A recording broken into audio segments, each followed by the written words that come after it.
दिल भी चमका दे चमकाने वाले सलातुन्या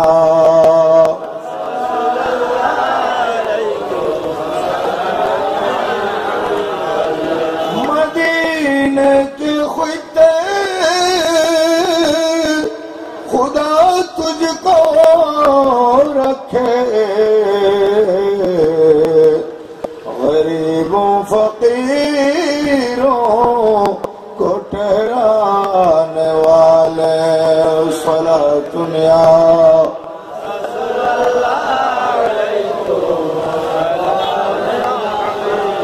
हिरम की ज़मीन और कदम रखे चलना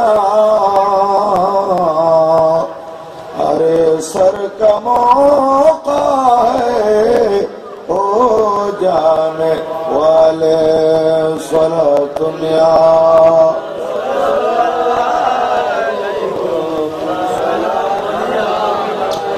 रज़ा नफ्स दुश्मन हदम में न आना कहाँ तुमने देखे है चंद्राने वाले सलातुन्या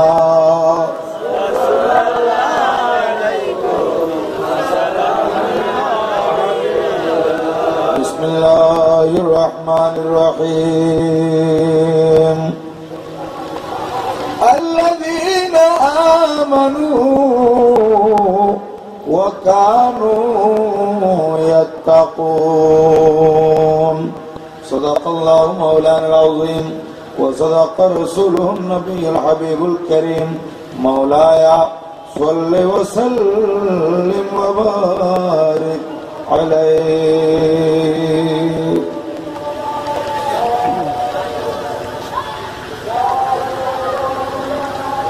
दक्षिण बागमारा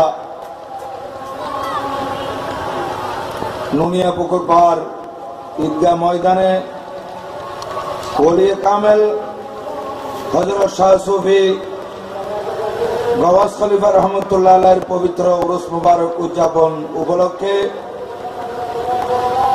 এই দক্ষিণ বাগমারা হযরত গওয়াস খলিফা রহমতুল্লাহ আলাইহি উরুস মুবারক উদযাপন কমিটির আয়োজনে এলাকার সর্বস্তরের সহজ সরল সুন্নি মুসলমানদের সহযোগিতায় আন্তরিকতায় প্রাধান্যতায় বড় সুন্দর পরিবেশে বিশাল আকারে আয়োজিত অধ্যকারে আজিমুশান মাহফিলের সম্মানিত সভাপতি আলহাজ মাওলানা সেকান্দর হোসেন সাহেব, আজকের মাহফিলের অন্যতম অতিথি, আমার পূর্বে যিনি তকরির পেশ করেছেন ঐতিহ্যবাহী বাঁশখালী হামিদিয়া রহিমা ফাজিল মাদ্রাসার সুযোগ্য সিনিয়র আরবি প্রভাষক মুজাহিদে মিল্লাত বিশিষ্ট সংগঠক হযরতুল আল্লাম আলহাজ নেসারউদ্দিন মুনিরি আল কাদরি দামাত বালো, আজকের মাহফিলের প্রধান বক্তা যিনি আমার পূর্বে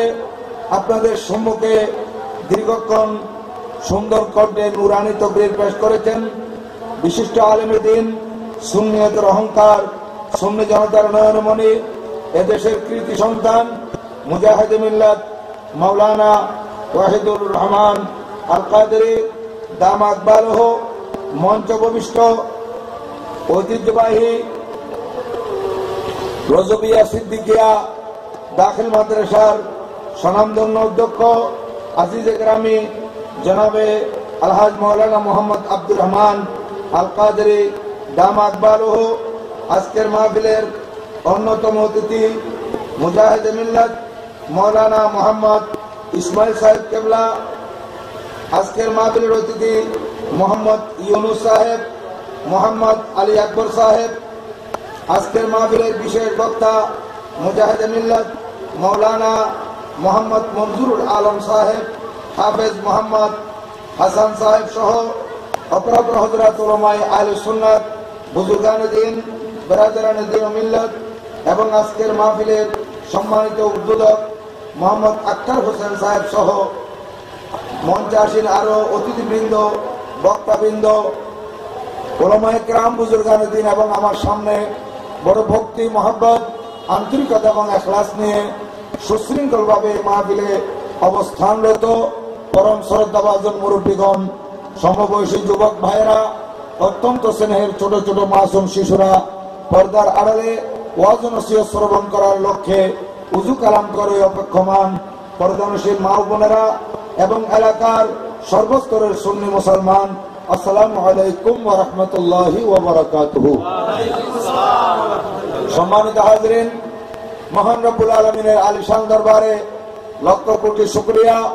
সরকারে দো জাহাं বায়সে কৌন মকা রূহে ফিদা হো সাল্লাল্লাহু তাআলা আলাইহি ওয়া আলা আলিহি ওয়া সাহবিহি ওয়া সাল্লামার নূরানি দরবারে লক্ষ কোটি দরুদ ও সালামের হাদিয়া, তোহফা, নজরানা পেশ করার পর আপনাদের শুকরিয়া আদায় করতেছি। বড় ভক্তি, মহব্বত, আন্তরিকতা এবং ইখলাস নিয়ে অধ্যকার এই হযরতে শাহ সুফি গওস খলিফা রহমাতুল্লাহ আলাইহির উরুস মুবারক উদযাপন উপলক্ষে আয়োজিত পবিত্র ঈদে মিলাদুন নবী সাল্লাল্লাহু আলাইহি ওয়াসাল্লাম মাহফিলে আপনারা তশরিফ এনেছেন। যারা মঞ্চে তশরিফ রেখে মঞ্চ আলোকিত করেছেন, যারা প্যান্ডেলের নিচে বসে মাহফিলের সৌন্দর্য বৃদ্ধি করেছেন, মহান রব্বুল আলামিনের দরবারে ফরিয়াদ জানাই, আল্লাহ জাল্লা মজদুহু প্রত্যেকের উপস্থিতিকে কবুল আর মঞ্জুর করুন। সবাই বলুন আমিন। এবং অধ্যকারে আজিম শান নূরানী ঈদে মিলাদুন নবী সাল্লাল্লাহু আলাইহি ওয়াসাল্লাম মাহফিল কাল কঠিন হাসরের দিবসে আমাদের প্রত্যেকের জন্য নাজাত এবং মুক্তির উসিলা করে দিন। সবাই বলুন আমিন। সম্মানিত হাজিরিন, আমি আপনাদের খেদমতে কোরআনুল করিম থেকে একটি আয়াত তেলাওয়াত করেছি। এই আয়াতটি হচ্ছে কোরআনুল করিমের 11তম পারা সূরা ইউনুস শরীফের 63 নম্বর আয়াত। এই সূরা ইউনুস আয়াত নম্বর 63 পারা 11। এখানে আল্লাহ পাক সুবহানাহু ওয়া তাআলা আল্লাহর ওলিদের সম্মান বর্ণনা করেছেন। আমি বিগত বছরও আপনাদের খেদমতে উপস্থিত হয়ে কোরআনুল করিম থেকে ধারাবাহিক আল্লাহর ওলির আলোচনা করেছিলাম। হয়তো আপনাদের মনে আছে অনেকের। আল্লাহর ওলির শান কোরআনুল করিমও আছে, হাদিস ও রাসূলও আছে, হাদিস শরীফ অসংখ্য আছে, কোরআনুল করিমও আছে।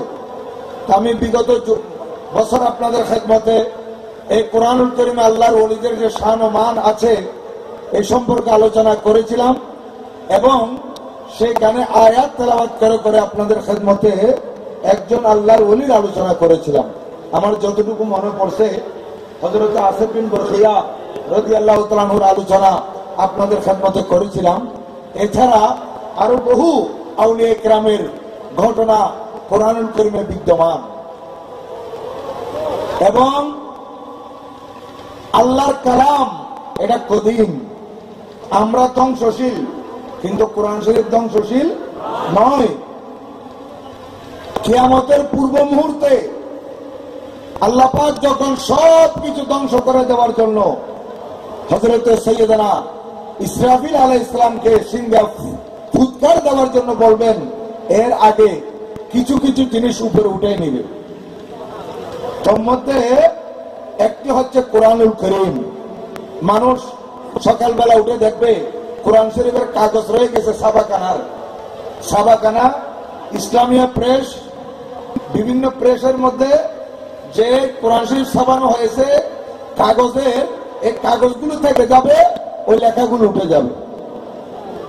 হাফিজুল কোরআনের সিনার মধ্যে যে কোরআন করিম থাকবে, সকালবেলা উঠে হাফিজুল কোরআন আর কোরআন শরীফ তেলাওয়াত করতে পারবে না। ওই কোরআনে পাক আল্লাহ পাক উঠেই নিয়েছে। আল্লাহ পাক যেমন কদিম চিরঞ্জীব, আল্লাহর কালামও কদিম। তাহলে আল্লাহর কালাম যেহেতু কদিম, এই জন্য আল্লাহর ওলিদের শান সেভাবে থেকে যাবে কোরআনে পাকে। আল্লাহর ওলিগণের শান কেউ নিচ্ছিন্ন করতে পারবে না, বরং আল্লাহর ওলিদের বিরুদ্ধে যারা করবে, আমাদের দেশে অনেক আছে আল্লাহর ওলির কথা বলে তাদের গা জ্বলে, আল্লাহর ওলির সম্মান সহ্য করতে পারে না। তো তারা সহ্য করতে না পারলে কি হবে? আমার নবী ইরশাদ করেন হাদিসে কুদসির মধ্যে, মান আদালি ওলিয়ান ফাকাদ আযামতুহু বিল হারব, যে ব্যক্তি আমার ওলির সাথে শত্রুতামি করলো, আমি আল্লাহ তার বিরুদ্ধে যুদ্ধ ঘোষণা করলাম। তাহলে আল্লাহর সাথে যুদ্ধ করে কে পার পাবে বলেন? আমার আল্লাহ নিজেই কোরআন হাদিসে কুদসির মধ্যে ঘোষণা দিচ্ছেন, যে ব্যক্তি আমার ওলির শানের শত্রুতা আমি করবে তার বিরুদ্ধে আমার যুদ্ধ। তাহলে যে সমস্ত বাতিল ফেরকারা আল্লাহর ওলির সম্মানের বিরুদ্ধে কথাবার্তা বলে, তাদের বিরুদ্ধে আমার আল্লাহর যুদ্ধ ঘোষণা আগে থেকেই আছে। এই কারণে ওই বিদ্বেষীরা ধ্বংস হতে থাকে, আর আল্লাহর ওলির দামন যারা দেহ থাকবে তারা সঠিক পথ পেয়ে যায়, সঠিক পথ পাবে। তো আজ আমি আল্লাহর ওলিদের সম্মান ও বর্ণনা করব, সাথে সাথে শুধু আল্লাহর ওলির সম্মান শুনলাম এতটুকুর মধ্যে যথেষ্ট নয়। আজকে যে ওলিয়ে কামেলের আপনারা ওরস করতেছেন, হযরত শাহ সুফি গওয়াস খলিফা রহমতুল্লাহ আলাইহি, ইনি আল্লাহকে রাজি করেছেন, আল্লাহর সন্তুষ্টি অর্জন করেছেন, বিদায় আল্লাহর বান্দারা আল্লাহর ওলির ওরস পালন করতেছে। যেহেতু ওনারা আল্লাহকে কি করেছেন, রাজি করেছেন, এবং আমার আল্লাহ ওনাদেরকে যাদের মাধ্যমে দুনিয়াকে পাঠিয়েছেন তাদেরকে আল্লাহ পাক এইভাবে দিন ধর্মের উপর অটল রেখেছেন। যারা আমানতদার হবে, যারা দিনদার হবে, যারা পরহেজগার হবে, ওই সমস্ত বন্দাদের থেকে, ওই সমস্ত বন্দিনী থেকে আল্লাহর ওলি দুনিয়াতে আসবে। কারণ নবী আসার দরজা বন্ধ হয়ে গেছে আমার নবীজির মাধ্যমে। আমার নবীজি হচ্ছেন শেষ নবী, আমার নবীর পর আর কোন নবী আসবেন না। কিন্তু নবীজি ইরশাদ করেছেন 30 জনের মতো ভণ্ড নবীর দাবিদার হবে। কয়জন? আমি নবীর ইন্তেকালের পর আরো 30 জনের মতো ভণ্ড নবী দুনিয়াতে আসবে। কুল্লুহুম ইয়াজামু, প্রত্যেকে দাবি করবে আন্নাহু রাসূলুল্লাহ, যে সে আল্লাহর রাসূল দাবি করবে, কিন্তু সে হবে ভণ্ড। যেহেতু আনা খাতামুন নবিয়্যিন লা নবিয়্যা বাদি, আমি নবী হলাম নবীগণের মধ্যে শেষ নবী, আমি নবীর পরে আর কোন নবী আসবে না। আমি শেষ নবী, আমার পরে আর কোন নবী আসবেন না।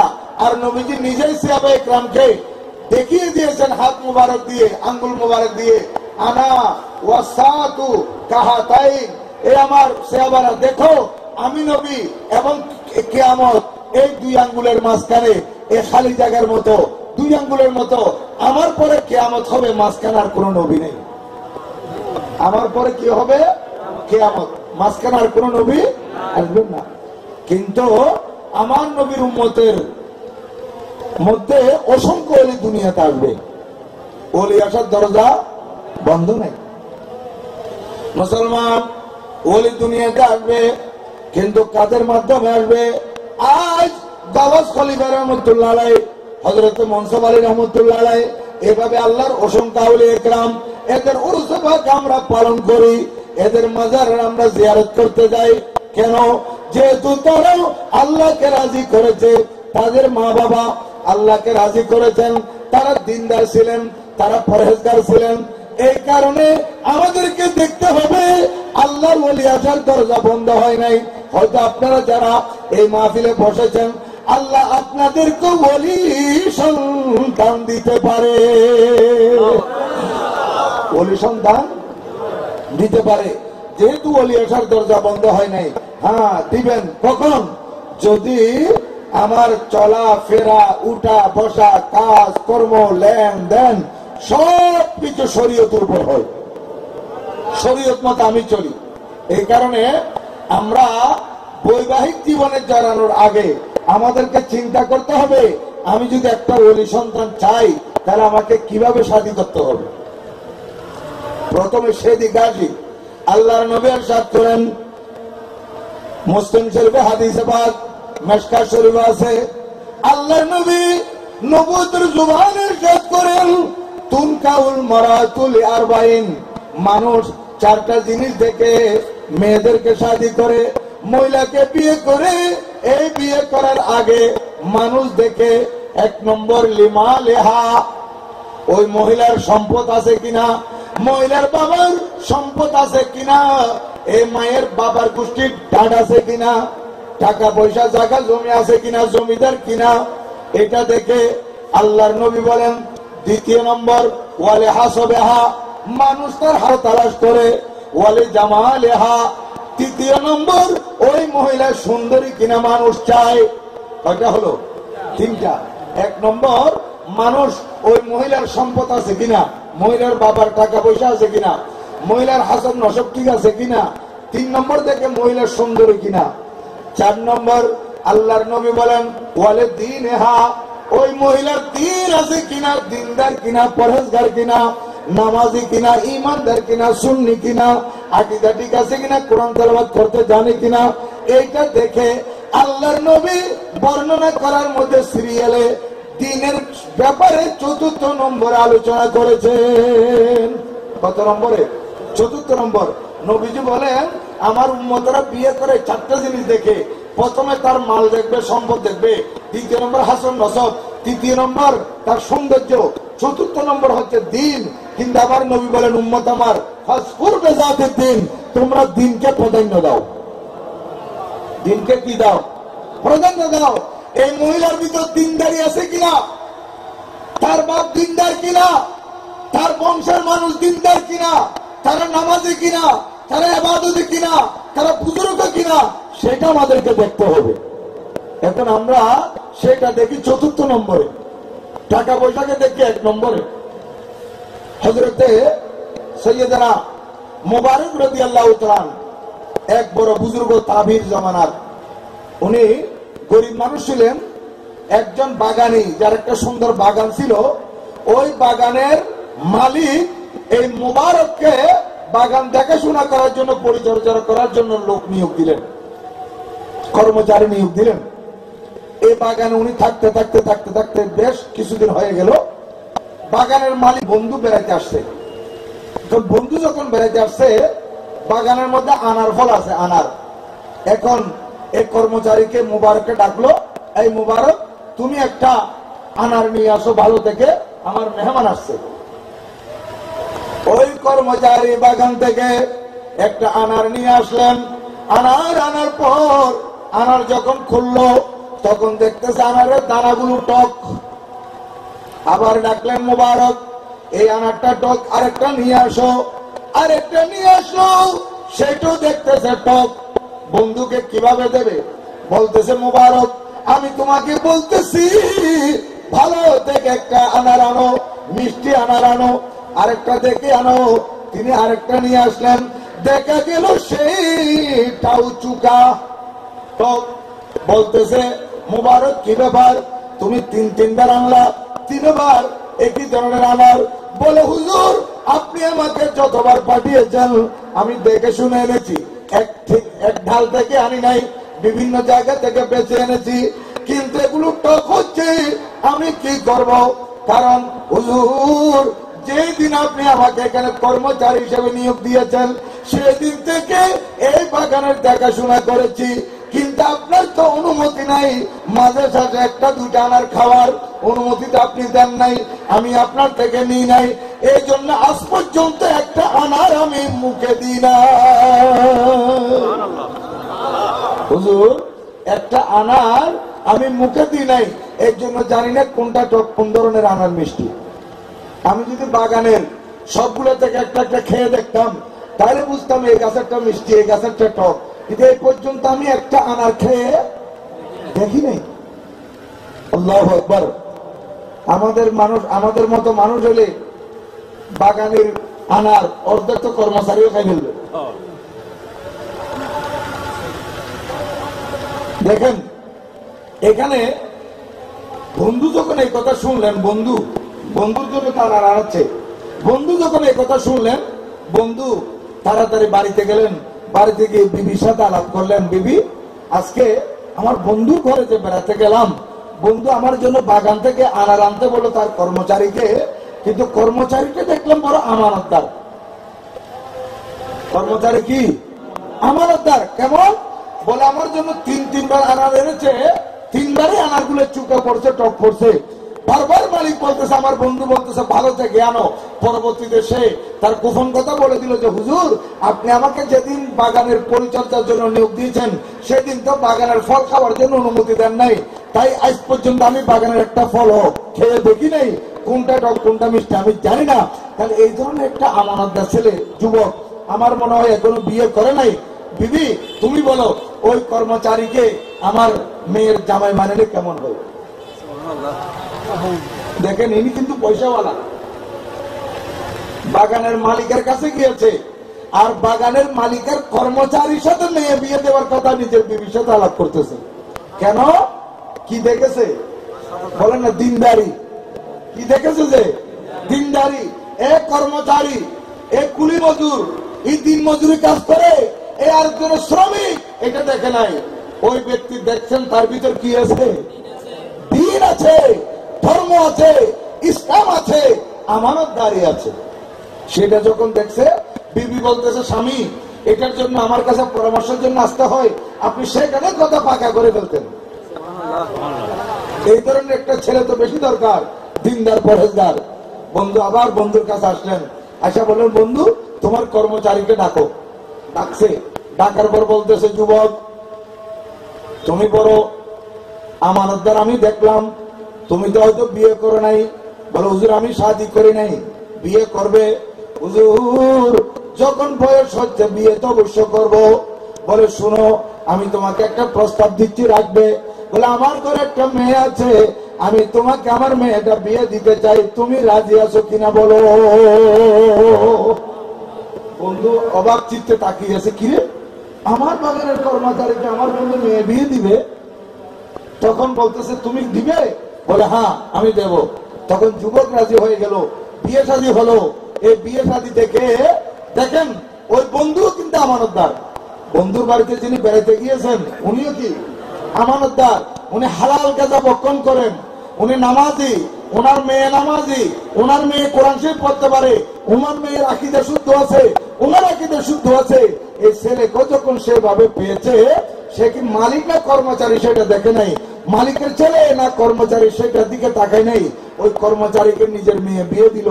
বিয়ে দেওয়ার পর দেখা গেল ওই দুইজনের মিলনে আল্লাহ পাক এমন এক সন্তান দুনিয়াতে দিলেন, যিনি যার দুনিয়াতে ভূমিষ্ঠ হওয়ার পরে নাম রাখা হলো আব্দুল্লাহ। তাহলে উনি হলেন হযরতে আব্দুল্লাহ বিন মুবারক, ইমাম বুখারী রাদিয়াল্লাহু তাআলা আনহুর উস্তাদ। হযরত ইমামে বুখারীর কি উস্তাদ। দেখেন, জগৎ বিখ্যাত মুহাদ্দিস, জগৎ বিখ্যাত ওলি। কেন? যেহেতু ওই মা ছিল আমানতদার, বাবা ছিল আমানতদার। যার বাবা জীবনে বাগানের একটা আনার অনুমতি ছাড়া খাই নাই, ওখান থেকে আল্লাহ পাক আজকে সন্তান দিলেন জগৎ বিখ্যাত মুহাদ্দিস, জগৎ বিখ্যাত ওলি। শুধু ওলি আর মুহাদ্দিস নয়, উনি দুনিয়া বাসার যিনি মুহাদ্দিস, মুহাদ্দিসগণের যিনি মুহাদ্দিস, ইমামুল আইম্মা ফিল হাদিস, যিনি ইমামগণের যিনি ইমাম, যিনি আয়াতুম মিন আয়াতিল্লাহিল কুবরা, আল্লাহর নিদর্শন সমূহের মধ্যে উল্লেখযোগ্য এক নিদর্শন হচ্ছে ইমামে বুখারী। ওই ইমামে বুখারীর মতো জগৎ বিখ্যাত মুহাদ্দিসের ইমাম উস্তাদ হযরত সৈয়দনা আব্দুল্লাহ বিন মুবারক রাদিয়াল্লাহু তাআলা আনহু ওই আমানতদার মা বাবার সন্তান থেকে দুনিয়াতে আসছেন। তো আমি আপনাদেরকে কি বুঝাতে চাচ্ছি, এখনো আসবে, কিয়ামত পর্যন্ত আসবে এরকম মুহাদ্দিস, এরকম বুজুর্গ, এরকম গাওয়াস খলিফা রাহমাতুল্লাহ আলাইহি আসবে, কিন্তু তার মা এরকম হতে হবে, বাবা সেরকম হতে হবে। আজকে আমার বরপিসা হুজুরের জীবনী আপনারা তো বারবার শুনেন, শাহিন সাহেব বাগদাদ, গৌসুল আজম দস্তগীর রাদিয়াল্লাহু তাআলা, চারটা তরিকার মধ্যে যেটা বড় তরিকা কাদিরিয়া তরিকা, ওই কাদিরিয়া তরিকার যিনি শায়েখ, যিনি মূল হুজুর গৌসে পাক রাদিয়াল্লাহু তাআলা আনহু, ওনার আম্মা কেমন ছিলেন, আব্বা কেমন ছিলেন? যার আব্বা একটা আনার নদী দিয়ে ভেসে যাচ্ছে, সেটা খেয়ে ফেলছে ক্ষুধা লাগার কারণে, কিন্তু পরবর্তীতে চিন্তা করতেছে, কিরে এটা তো কোনো বাগানের ফল হবে, আর বাগানটা কোনো মালিকের হবে। বাগানটা তো এমনি এমনি হয় নাই, কোনো মালিকের বাগান হবে। আমি ওই মালিকের অনুমতি ছাড়া বেশি আসা তার বাগান থেকে বেশি আসা ফল কেন খাইলাম? পিছিয়ে আস্তে আস্তে আস্তে আস্তে দেখতেছে একটা আনার বৃক্ষর ঢালি ওই নদীর দিকে ঝুঁকে আছে, আনার আছে, ওখান থেকে পেকে আনার পানিতে পড়ে। এখন খবর নিয়ে দেখতেছে এটা কার আনার। তখন আনার খবর নিয়ে দেখতেছে এটা হযরতে সাইয়েদনা আবু সালেহ মুসা জঙ্গি দোস্ত রহমতুল্লাহ আলাইহি। ওনার ঘরে গেলেন যে, হুজুর আমি এরকম এরকম একটা কাজ করে ফেলছি, আপনার অনুমতি তো পাই নাই, এখন আমি খেয়ে ফেলছি, মাপ চাইতে আসছি। তখন হযরত আবু সালেহ মুসা জঙ্গিদুস রহমতুল্লাহ আলাইহি, উনি আল্লাহর ওলি ছিলেন, আমার গৌসে পাকের নানা। আমার গৌসে পাকের নানার গোষ্ঠীও সৈয়দ বংশ, বাবার গোষ্ঠীও সৈয়দ বংশ, এবং ওনারা ছিলেন আমানতদার, ওনারা ছিলেন দিনদার, ওনারা ছিলেন পরহেজগার। এই আল্লাহর ওলির বেলায় তো রাডারে দেখতেছেন, এই ছেলে আমার প্রয়োজনে লাগবে, এই ছেলে আমার প্রয়োজনে লাগবে। বলতেছে হ্যাঁ আমি মাফ করবো 1 সপ্তাহে, 12 বছর আমার বাগানের খেদমত করতে হবে। 12 বছর একটা আনারের ঋণ শোধ করার জন্য কয় বছর? 12 বছর। বলে হুজুর আমি রাজি, 12 বছর আপনার বাগানের খেদমত করবো। 12 বছর খেদমত যখন শেষ হয় তখন বলতেছে আরেকটা শর্ত আছে। কি? বলছে আমার মেয়ে তোমাকে শাদী করতে হবে, কিন্তু হযরত আবু সালেহ মুসা জঙ্গিদুস রহমতুল্লাহ দেখছেন এই ছেলে বড় আমানতদার, এই ছেলে কি আমানতদার, এই ছেলে দিনদার পরহেজগার। একটা আনারের কারণে আজকে 12 বছর আমার বাগানের খেদমত করলো, চোঁচারা করে নাই, কোন অবজেকশন দেয় নাই, আজকে আপত্তি করে নাই। একটা আনার জন্য 12 বছর খেদমত করতে হয় নাকি, এই ধরনের কথা বলে নাই। আমার শর্ত মেনে নিয়ে বাগানের পরিচর্যা করছে। আজ আমি তাকে আমার মেয়ে বিয়ে দিব এই দিনদার ছেলের কাছে, এই পরহেজগার ছেলের কাছে যদি মাইয়ে বিয়ে দিই, আমার মেয়ের সংসার সুন্দর হবে। মুসলমান, হযরতে গৌসে পাক রাদিয়াল্লাহু তাআলার নানা হযরতে সৈয়দনা আবু সালেহ মুসা জঙ্গিদুস রহমাতুল্লাহ আলাইহি, উনি বলতে লাগলেন ও ছেলে শুনো, আরেকটা শর্ত আছে, মাফ করে দেব। বলে কি শর্ত? শুনো, আমার একটা মেয়ে আছে, অন্ধ, চোখে দেখে না, বধির, কানে শুনে না, বোবা, কথা বলতে জানে না, সুন্দর নাই, এই ধরনের একটা মেয়ে, লুলা মাজুর, তোমাকে শাদী করতে হবে। আমাদের মতো ছেলে হলে বলতে তো বাপরে বাপ দরকার নেই, এই বোঝা। কিন্তু আমার গৌসে পাকের আব্বাজান বলতেছেন না আমি রাজি, তারপরে আপনি আমাকে মাফ করে দেন, তারপরে আপনি আমাকে কি করে দেন? মাফ করে দেন। কেন?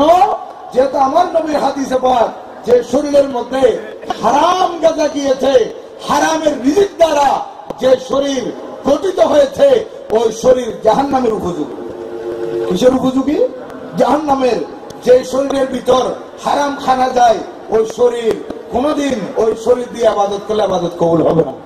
আমার শরীরে যদি হারাম গেজা যায়, সুদের টাকা দিয়ে যদি আমি সুদ খাই, আর আমি এগুলা দিয়ে আমি নিজেও খাই, পরিবারকে খানা খাওয়াই 2-3 বেলা, তাহলে এই টাকাগুলো সুদের টাকা দিয়ে যে আমি চাউল আনলাম, ডাল আনলাম, মরিচ আনলাম, বাজার করে আনলাম, এগুলো আমার বিবি পাকাইলো, আমার বিবিও খাইলো, আমি খাইলাম, আমার পরিবারকে খাওয়ালাম, তাহলে আমার শরীরে হারামের টাকা দিয়ে গঠিত, আমার বিবির শরীরও হারামের টাকা দিয়ে গঠিত, তাহলে আমাদের কোন ইবাদত বন্দেগী আল্লাহর দরবারে কবুল হবে না।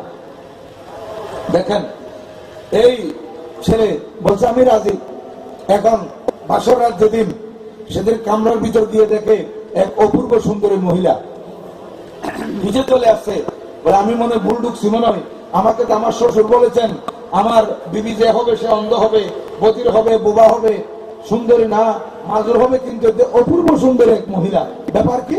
বলে না, আমি আমার শ্বশুর থেকে আবার জিজ্ঞাসা করি। বলে আপনি যে বলছেন এরকম, বলে হ্যাঁ সেটাই তোমার বিবি। আমি অন্ধ বলছি কেন? যেহেতু দুনিয়ার মহিলারা বেগানা পুরুষকে দেখতে চায়, বেগানা পুরুষকে দেখে, আমার মেয়ে এই চোখ দিয়ে কোনো বেগানা পুরুষ দেখে নাই, এই চক্ষু দিয়ে কোনো বেগানা পুরুষ পর পুরুষ দেখে নাই। এই যুবক, আমার মেয়ে বধির, কানে শুনে না। কেন বলেছি? যেহেতু আমার মেয়ের এই কান দিয়ে কোনোদিন নাচ গান, গানের আওয়াজ শুনে নাই। আমি বধির কেন বলেছি? আমি এই বোবা কেন বলেছি? যেহেতু আমার মেয়ে এই কণ্ঠ দিয়ে আল্লাহর জিকির ছাড়া কোনোদিন দুনিয়াবে গান, গান শব্দ এবং মিথ্যা কথা কোনোদিন তার গলা দিয়ে বের করে নাই। তাহলে দেখেন কেমন আমানতদার, যে পরপুরুষকে কোনোদিন দেখে নাই, পরপুরুষকে দেখাও দেয় নাই, কোনোদিন গান কানে শুনে নাই, এবং কোনোদিন অশ্লীল কথাবার্তা নিজের মুখ দিয়ে ব্যবহার করে নাই, এবং পায়ে হেঁটে কোন হারামের দিকে আগায় নাই, কোন হারামের জিনিস হাতে ধরে নাই। এমন এক মহিলা আজ এই যুবকের বিবি হওয়ার পর এই দুইজনের মিলনে এই দুনিয়ার মধ্যে এসেছেন জগৎ বিখ্যাত ওলিয়ে কামেল শাইন সাহেব বাগদাদ রাদিয়াল্লাহু তাআলা। তাহলে আমাদেরকে একটু চিন্তা করা দরকার ওয়াজ আমরা করতেছি কিংবা ওয়াজ আমরা শুনতেছি, সবাই তো আর ওয়াজ করবে না, কেউ শুনবে কেউ বলবে। আমি বলছি আপনারা শুনতেছেন, হয়তো আমার ভিতরে সেই ধরনের আমল নাই, হয়তো আপনাদের ভিতরে সেই ধরনের আমল নাই, যার কারণে আজকে আমরা ওয়াজ করলো ওয়াজের প্রভাব পড়ে না, কিংবা ওয়াজ শুনলো ওয়াজ এগুলো আমরা আমল করতে পারি না। কেন? যেহেতু আমরা এখনো নিজেকে বিশুদ্ধ করতে পারি নাই। আমরা যখন এই সন্তান দুনিয়াতে আসবে, দুনিয়াতে আসার পর সন্তানের প্রতি মাতা পিতার দায়িত্ব কর্তব্য আছে। দুনিয়াতে আসার পর, শুধু দুনিয়াতে আসার পর নয়, সন্তানদের দুনিয়াতে আসবে, এখনো আসে নাই, আসার আগে থেকেও সন্তানের প্রতি মাতা পিতার কর্তব্য আছে। শুনেন মুসলমান, সন্তান দুনিয়াতে আসার আগেও মা বাবা সন্তানের দায়িত্ব পালন করতে হবে। কিভাবে কিভাবে করবে বলা হচ্ছে, মানুষ যখন বিয়ে শাদী করার মনস্থ করবে, একটু এদিকে খেয়াল করেন, মানুষ যখন বিয়ে শাদী করার জন্য খেয়াল করবে, তখন ওই লোকটাকে খেয়াল করতে হবে আমি একটা সুন্দরী মেয়ে বিয়ে করে আমার ঘরে আনবো বউ করে। শুধু এতটুকুর মধ্যে যথেষ্ট নয়, আমাকে খেয়াল করতে হবে যে মহিলা আমার বিবি হবে, আবার কিছুদিন পর ওই মহিলা আমার সন্তানের মা হবে। যে মহিলা আমার কি হবে? বিবি হবে। সে শুধু আমার বিবি হিসেবে থেকে যাবে না, কিছুদিন পর সে আমার সন্তানের মা হবে। তাহলে আমি যে বিয়ে করতেছি, এই মহিলাকে যে আমার ঘরে আনবো, সে আমার উপযুক্ত, সুন্দরী আছে, ঠিক আছে, আমার কাছে সুন্দরী মায়ের দরকার। শুধু এতটুকু খেয়াল করতে হবে না, এই মহিলা নামাজি কিনা, কোরআন তেলাওয়াত করতে জানে কিনা, আমানতদারি আছে কিনা, দিন ধর্ম আছে কিনা, এগুলা দেখে শুনে বিয়ে শাদী করতে হবে। কারণ শুধু আমি এটা ভোগ করার জন্য আনছি এটা নয়, এই আমার সন্তানের মা হবে, আমি আমার সন্তানকে একটা উপযুক্ত মা দিতে পারছি কিনা সেটাও চিন্তা করতে হবে। শুধু আমার বিবি নয়, আমার সন্তানকে আমি একটা উপযুক্ত মা দিতে হবে।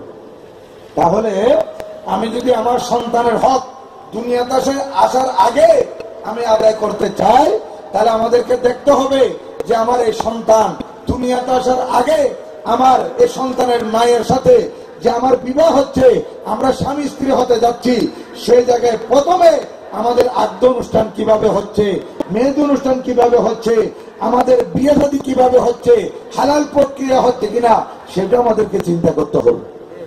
কিন্তু আমরা এখন নামে মাত্র মুসলমান আছি, মানুষ নামাজও পড়তেছে, রোজা রাখতেছে, কোরআন তেলাওয়াত করতেছে, আবার এদিকে দেখছি মেহেদি অনুষ্ঠানের মধ্যে মেয়েও নাচাচ্ছে। মেহেদি অনুষ্ঠানের নামে অশ্লীলতা যত কিছু আছে সবকিছু করতেছে। তাহলে আপনি কি ধরনের দিনদার হলেন? আপনি তো নামাজও পড়তেছেন, রোজা রাখতেছেন, আর এদিকে আপনি মেহেদি অনুষ্ঠানের মধ্যে অশ্লীলতা সবকিছু করলেন, ধর্ম বিরোধী আপনি কাজ করলেন। তাহলে আপনি তো এটা আপনার সন্তানের হক নষ্ট করলেন। কার হক নষ্ট করছে? সন্তানের হক। সন্তান দুনিয়াতে আসার আগে আপনি হক নষ্ট করে ফেলছেন। আর বিয়ের দিন, এখন তো বা বিয়ের দিন সঙ্গই, আমরা এটা করলে আছে অন্য বাড়ি, এখন শহরে বন্দরে আস্তাগফিরুল্লাহ, হিন্দু হলোর পুরে আদর্শ, হিন্দু হলে সংস্কৃতি ব্যক্তি, মুসলমানের ঘর সুরেশ। হিন্দু হলে ইটা তখন ফর্দা ফরজ ন, হিন্দুর তো ফর্দা ফরজ না, কিন্তু মুসলমানের মাই ফলে তো ফর্দা, নামাজ দেন ফরজ, ফর্দা ফরজ। কিন্তু বিয়ের দিন সঙ্গুই, আগে তো মাইফারিন দেখতো, মরদ করে দেখতো। বিয়েত গেলে খেলাবদ্ধ অনেকক্ষণ অনুষ্ঠান খেলাবদ্ধ করলো, একদিকে মাইফল পর্দার ভিতর, আর একদিকে মরদ ফোয়া। এখন মরদ ফোয়া মাইফারে দেখতে তুলে দেয়, প্রজেক্টর দিয়ে নে মাইফাই বেড়ে মরদ ফোয়ার ভিতরে দেখাই। এতদিন দেখাই দেখলে, কিন্তু এখন কথা না, এখন আর আস্তে আস্তে স্ট্যান্ডার্ডের দিনও না, ওই হিন্দু হলেতে দেখতে দেখতে গোটা বিয়ে বা বিয়ের মজলিসের মধ্যে একবারে ওপেন জামাবো দুজনের বয়ের একটু।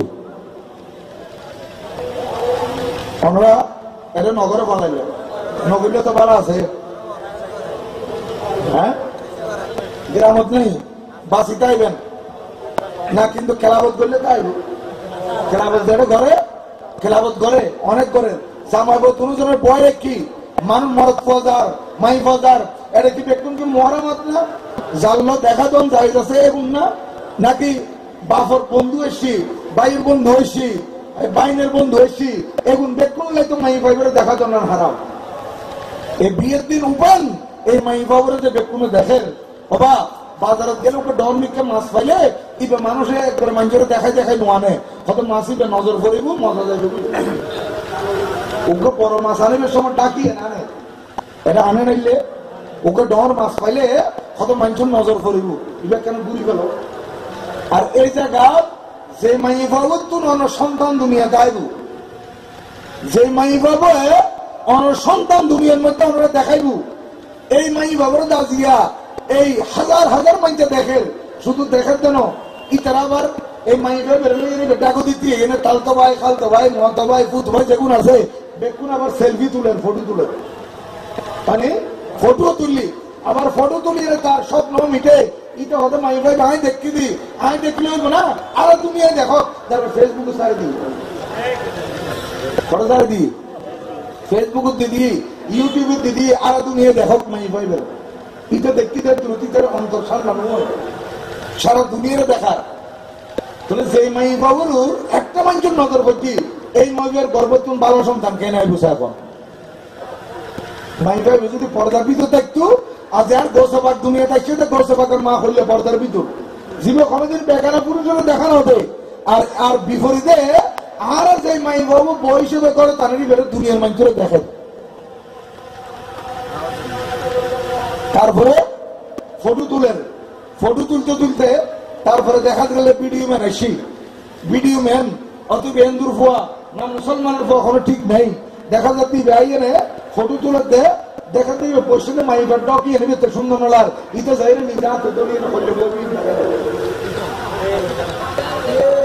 লাহাওলা কথা ইল্লা তাহলে অনেক চিন্তা করিস অনেক আর 70 বেহাই হয়ে গেল ওকে ফটো ম্যান তারাই আর বউরে আয় গরিবের আগে ফটো মেনে ধরো সদাই ইলে করে ধরো আতি রিক্ষে দাও একটা রিক্ষে দাও হ্যাং করি বইও এইলে হইলে ফটো তুলে দে এর তুলনায় বলি সন্তান কেন আশা করবেন সাহেব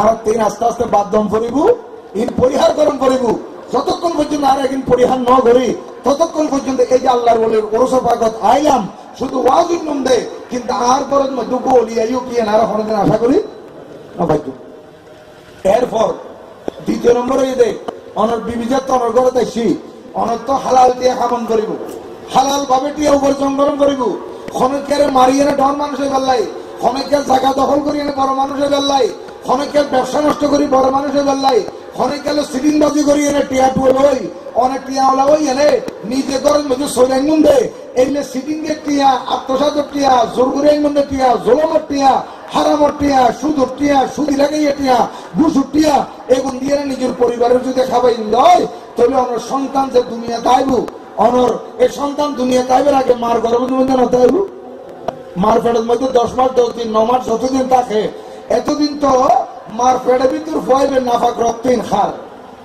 হয় না আর ওনার বেকে মার রক্ত না খায় পেটের ভিতর তাহলে রক্তহীন সত্য নই আয় জামাই আর বউরে যে টিয়া দিয়ে নে যে টিয়া খামাইয়ে নে শরীর আনি দি এইখানে তার বউ খাই তাহলে আর বিবিরে যায় হারাম খানা খাবাইলাম আর বিবিরে যায় নাজায়েজ ইনকামর টিয়া খাবাইলাম তাহলে এক তুললে আর বউ শরীরের মধ্যে রক্ত উৎপাদনের এই রক্ত ফইলে আয় আর সন্তান হলে পেটের ভিতরে খাবাই দেবে সন্তান মুসলমান এই সন্তান দুনিয়া তাবের আগদে এই সন্তানে হারাম খাদ্য পেটের ভিতর আবার যেহেতু দুনিয়া তাইছি আইনের পরে 2 মাস পর্যন্ত 2 বছর পর্যন্ত মার বুকুর দুধ খাতে এই দুধ এগিয়ে তো খোড়া করতো নাই দুধ যে কিনা ওর মার বাচ্চা খাই বেল্লাই এগিনে তো মাঝির খার এ তুন উৎপাদন হতে এখন আল্লাহ আর দেশের মধ্যে আর বউ ফুয়াশা হইলে নিজের বউরে পালা খানা খাবে বেল্লাই ভিটামিন খাদ্য খাবে বেল্লাই ইলিশ মাছ খাবে বেল্লাই খরচে কিনলে যাতে রক্ত রক্ত ভালো তৈরি হয় মানে দুধ ভালো ভাই তাহলে 2 দিন যে হারামর টিয়া দিয়ে নে আর বউরে খোরাক দিই তাহলে আর বাচ্চারে দুনিয়াতে আইবার আগে মার মাধ্যমে হারাম খাবাই দুনিয়াতে ইনুর ফরো মার দুধ খাবাইতে হারামর দুধ তাহলে ফুয়ে শুরু হইতে আজ হারাম খাই খাই না ডর ইন দোষ খায় আর নিজুর এখন আল্লাহ পাক কোরআনে পাক নিজে কইয়ে দে কু আনফুসাকুম ওয়া আহলিকুম নারা, এই আর বন্দল জাহান্নামে তুমি নিজেও বাঁচো, নিজের পরিবারেরও বাঁচো।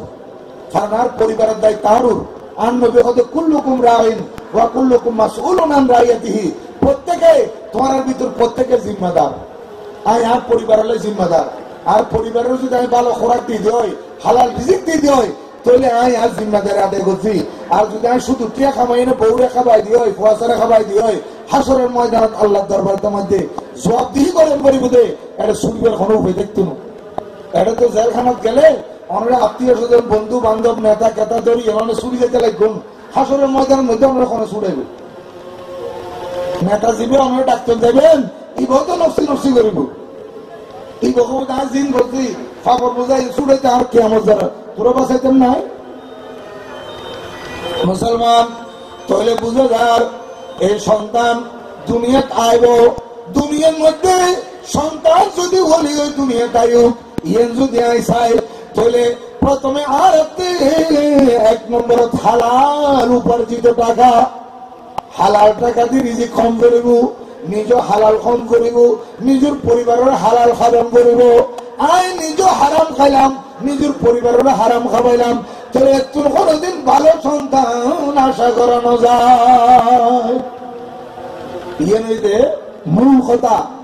আর এরপরে যদি আই নিজে হালাল দিয়া খাই, আর একটা বহুত মানুষ আছে আর মানুষের হতে খোড়ের ডাবালো ঘুষ খায়। আর দেশের কথা আছে তো খোড়ের ডাবালো ঘুষ খায়, হয়তো পুলিশে ঘুষ ছাড়ার কিছু নছিনে, কিন্তু পুলিশের ভিতরে বহুত ভালো মানুষ আছে। পুলিশের ভিতরে এমন ভালো মানুষ আছে যে তারা মাসিক উঠে এক্সট্রা ঘুষ উঠতে আর ইনকাম উঠতে আসবে বন্টনের খোঁজ দিতে খবরদার এটি আছেন আর কাছে নয়, এই বহুত মানুষ আছে।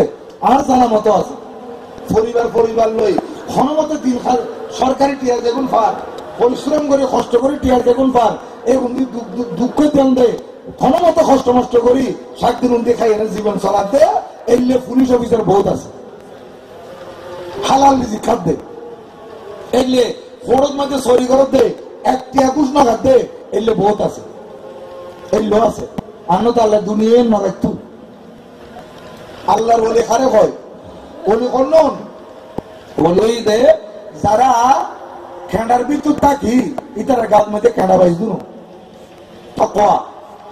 কোরআনুল কারীমের যে আয়াত আমি তেলাওয়াত করছি, এই আয়াতত আল্লাহ ওলির পরিচয় দেতে আল্লাযীনা আমানু, যারা ঈমানদার, ওয়া কানু ইয়াত্তাকুন, এবং যারা তাকওয়াবান, যারার ভিতর পরহেজগারি আছে, যারার ভিতর খোদাভীতি আছে।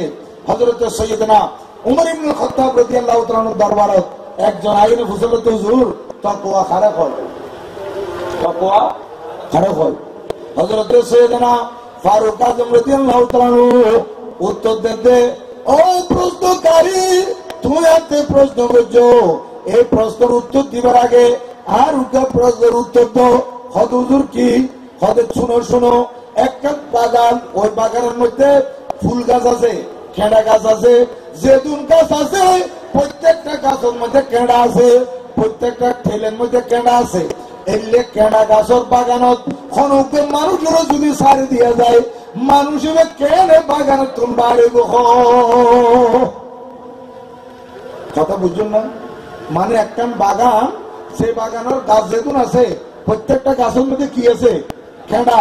এটা যদি অনরে আরে রাখি দিয়ে মাঝদি আমি কি কেঁড়া বাজক না বাজক দৌড়ি বাড়ি দিম এলে না, নাকি সতর্কতার সাথে আস্তে আস্তে আস্তে আস্তে এন ভাবে বাইরে বুঝে যাতে উঠবে কেঁড়া গদ মধ্যে ন লাগে এলে ন চাইবো ক্ষণকে চাইব না কেঁড়া বাজক আমি বাইরে যাই ন চাইবো হতে না উজুর ইবে চাইবো দে বাগানের মধ্যে এত সতর্কতা অবলম্বন করি বাড়িবো যাতে করে উঠবে কেঁড়া এবার গাছ মধ্যে ন লাগে। হযরতে ফারুক আযম রাদিয়াল্লাহু তাআলা হতে ও প্রশ্নকারী অনর প্রশ্নের উত্তর ইয়েন দি, ইয়ের নাম হইল তাকওয়া। ইয়ের নাম কি? এই প্রশ্নকারী তাকওয়া কারে হয় আর কাছে প্রশ্ন করছেন ইয়ের নাম হইতে তাকওয়া।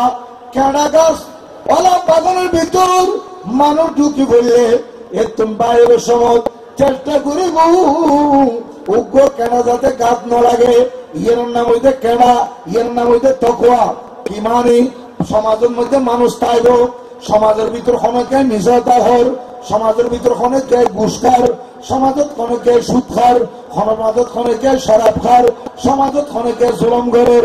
কিন্তু তকওয়াবান মানুষ জীবইব, আল্লাহর ওলি জীবইব, ইবে সমাজিয়ানের ভিতর তাইব। যে সমাজের ভিতর সুদূর কেনা আছে, যে সমাজের ঘুষুর কেনা আছে, যে সমাজের শরাব পানের কেনা আছে, যে সমাজের জুলুমের কেনা আছে, যে সমাজত অন্যের কেনা আছে, যে সমাজত মিথ্যা কথার কেনা আছে, এত কেনার ভিতর মানুষ ইবে তাইব। কিন্তু অনেক কেনা ইবে গাছ নবাজিব। উগ্র কেন গাছ মধ্যে নবাজিব কেন? অর্থাৎ ইবে মানুষ আর কেউ মিশাতা হর, ইবে কিন্তু মিশাতা হইতো না। আর কেউ শরাব খার, ইবে কিন্তু শরাব খাইতো না। আর কেউ ঘুষ খার, ইবে কিন্তু ঘুষ খাইতো না। আর কেউ সুদ খার, ইবে সুদ খাইতো না। আর কেউ জুলুম করে, ইবে জুলুম করতো না। এই সমাজের ভিতর থাকি একদিন ব্যক্তি বাঁচি থাকবে। ইবের নাম হইতে মুত্তাকি। ইবের নাম কি? মুত্তাকি। এই সমাজের ভিতর এই তাকওয়াবান মানুষ ইবে বাড়ি মধ্যে দুনিয়ার মধ্যে আল্লাহর ওলি। আজ সনবই আল্লাহর ওলি হল দুনিয়ার ভিতরে সেরে ফলি তার মার ইতিহাস শোন, ইতার বাপর ইতিহাস শোন। দেখবেন দে মা যেরকম পরিষ্কার, বাবু এরকম পরিষ্কার। আজ দিনদার পরহেজগার মা, দিনদার পরহেজগার বাবা তুন আজ দুনিয়ার মধ্যে আল্লাহর ওলি হল জন্ম লাভ করতে। আজ সারা পৃথিবীর কোটি কোটি আল্লাহর ওলি হল আছে। এখন বেকুনের মা বাবার ছেলে দেখা যাচ্ছে আমার মতো পরিষ্কার, ইতারা একদম নিট এন্ড ক্লিন, ইতারা শরীরের মধ্যে কোনো ধরনের অন্যায়ের ছোঁয়া না লাগে। কিন্তু সমাজের ভিতর আছিল যে সমাজের ভিতর কেনা একদিন আছে সুদূর কেনা, ঘুষুর কেনা, অন্যের কেনা, জুলুমের কেনা, মিথ্যা কথার কেনা, ব্যক্তি আছে সুকুল করে কেনা, দুর্নীতিকরণের কেনা, দুঃখবাজের কেনা, সন্ত্রাসের কেনা, সমাজের ভিতর ব্যক্তি আছিল। কিন্তু ইবে বাঁচি আছে, ইবের পর মধ্যে ন বাজে। আজ হযরত সৈয়দনা গওয়াস খলিফা রাহমাতুল্লাহ আলাইহি জীবনী সনবই ইতারা সমাজের ভিতর বসবাস করছি, কিন্তু ইতারা তাইলে কেনাইবে না লাগে। নজহাতুল খাতিরুল ফাতির ফি মানাকিব আশ-শেখ আব্দুল কাদের এই কিতাবের ভিতর হযরত সৈয়দনা মোল্লা আলী আল কারি রাদিয়াল্লাহু তাআলা বয়ান করতে আর গোসাবাগত দরবারত এই যুগের বাদশা, এই যুগের খলিফা আবুল মুজাফফর মুস্তানজিদ বিল্লাহ ইউসুফ আব্বাসি আশি আইন হুজুর আই অনলাইন আজ কিছু হাদিয়া নেই দুই তলে দুগো ষোলো ষোলো তলে এটার ভিতরে বেকুল সম্মান আসবি আর বরবিসা হুজুরের হাদিয়া দিতে ইয়ে আর হাদিয়া দিলে আর লই ফেলেন ইবে কি কিউর ইনকাম এনারা চাই না নসাই কিন্তু আর বরবিসা হুজুরের বেলায় তার আর মধ্যে উঠে গিয়ে বাবা এই যে দুধ বেচে দে এলে দুধ বিয়ারি কল দুধ বেচে দিতে রাখি দুধের ভিতরে ফানে দিয়ে না আসা আসা দুধ ইয়ে মিটার দিলে ধরা পড়ে না না পড়ে মিটার দিলে ধরা পড়ে ইয়ো আল্লাহর ওলি হলো আল্লাহ এমন বেলায়েতের মিটার দিবে এর ভিতরে আরেকজন হাদিয়া যেমন কি হালাল হাদিয়া না হারাম হাদিয়া ইয়ে ধরা পড়ে যায়। শাইখে মুক্তাদ গৌসুল আজম দস্তগীর রাদিয়াল্লাহু তাআলা দরবারত বাদশা খলিফা আবুল মুজাফফর ইউসুফ আব্বাসি মুস্তাজনির বিল্লাহ হুজুর এখন বেকুন অনলাইনে একদিন অনতে কবুল করা করিব শাইখে মুক্তাদ খোদে এ জমানার খলিফা এখন লই জিকে তুনা শুনিকে জগই আই তোরতে এখন কবুল করতেন ন বড় মজলিস বাদশাতে মানহারি লাগি বাদশা চিন্তা করে দে আজ যদি বরফি সাবরে টিয়াগুন গসাই না পারে হাদিয়ে গসাই না পারে তাহলে দুনিয়ার মানুষ আরে ধিক্কার দিব আই হারামি বলে কইব বাদশা হারাম খায় যার কারণে বরফি সাবরে টিয়া গ্রহণ না করে বলে কইব এখন আল্লাহ মনে মনে খেয়াল যে তাই সে আর গোসবা করে প্রেসার দের গোসবা করে চাপ দের হুজুর আয় বড় কষ্ট করে আমার লেখা দিয়ে আননি একদিন ব্যক্তি নরতে কবুল করে পড়িব আর বরফি সাবুজরে করতে ও বাসা আবারও করতে অনেক গুণ লই এনে ফেরত জঙ্গই আমি কোনোদিন অনেক টিয়াগুন কবুল করতেন ন বাসা কত অনেক কবুল করা পড়িব যাতে প্রেসার দিই আর বরফি সাবুজরে করতে তুমি আব্বাসি খলিফা হইলে আব্বাসি খলিফা উনো এ খলিফা আবুল মুজাফফর মুস্তানজিদ বিল্লাহ ইউসুফ আব্বাসী তুই জমানার খলিফা হিসাবে আয় তোরে রিয়ায়ত করতে দি টিয়াগুল লাইলে এখন জগুই আন্ন তো দুনিয়া কইলা আর আদর লই গেলে যে তা সাবতুম দেইবে দে স্বর্ণ রাষ্ট্রগুণ রাষ্ট্রবি নাই এগিন বেকিন ফসার রক্ত এলে সিসিরে বাইরে যাবো ইয়া রাসূলুল্লাহ ইয়া গৌসুল আজম দস্তগীর জিন্দাবাদ জিন্দাবাদ এতনি আজ যদি দুনিয়া চলে এনে সাবতি দেবে দে স্বর্ণ রাষ্ট্রবি নাই কিয়া ও বাদশাহ মানুষের জুলুম করি মানুষের অন্যায় করি মানুষের কষ্ট দিয়ে মানুষের খামার টিয়া পরিশ্রমের টিয়া রক্ত সুষা টিয়া আজ তুই জামাই দে কোটি কোটি টিয়ার মালিক হইল দে এগুলোই আর কাছে খাদিয়ে লই শুনে না এনে মানুষের তুই জুলুম করছু দে এগিন মানুষের পরিশ্রমের টিয়া তুই একবিত করছু দে এগিন এই ছাত্রের ওয়ার ওয়ার দেবে রক্ত বাইরে এবং দুর্গন্ধ গোড়া বোকদার সরে যাবে বই বাদশাহ ভয় পাই কি আজ এই নদীতে দেখুন সরকারি ভাটিয়ালের ভিতর আজ মাননীয় প্রধানমন্ত্রী যাতে শুদ্ধ অভিযান চলার ধরা পড়তে খারগরের ভিতরে কতন টিয়া আছে ব্যাংকের আইবে জায়গা নাই আর ব্যাংকের আইন নগরীতে কিনলে এখন খালো টিয়া ব্যাংকত এখন তো অনলাইন সিস্টেম ব্যাংকের অ্যাকাউন্ট করলে এর অনেকটা আইডি নম্বর দিয়া করেন মানে আইডি নম্বরই বেজাতে দিউন ডিজিটাল আইডি নম্বর অনেকটা ব্যাংকত খটি আছে বেকুন আইজার গুই এখন তাহলে ব্যাংকত আইন নম্বরের আলমারির ভিতরে কি ঘরের ভিতরে কি শেখ বানাইয়ের কি ড্রাফ বানাইয়ের কি একদিন বেকিং দ্বারা করতে এক একজনের ডেরি ইনকাম 40 লাখ টাকা ওনারা 40 লাখ টাকা খবর ইনকাম করতে হবে